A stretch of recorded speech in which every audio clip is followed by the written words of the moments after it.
zone 2 dagini ai detail na sembipa public speaking and communication skills ke master class ta yaujabane public speaking and communication skills asi akoi punsida yana mar oi masigi skill asi sangda yadaba skill singi marakta mani masigi skills asina khoi mi amaga gi marakta khoi pau phajana mapung phana fauna han doribani masigi skills yam lai aduka khangmudragadi yam sului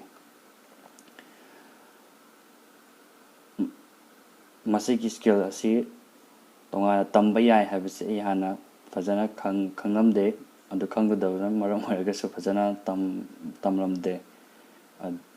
aduga koina mi aduga koina wangamba matamda aina nganglibadu mina fajana laksan mangam libra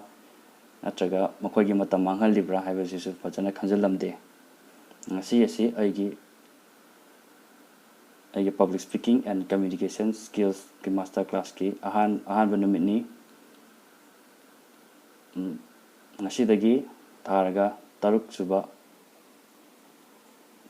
numitta aigi skill aigi hojik lejariba skill sidagi hena upgrade tawgani habisi aigi thajabani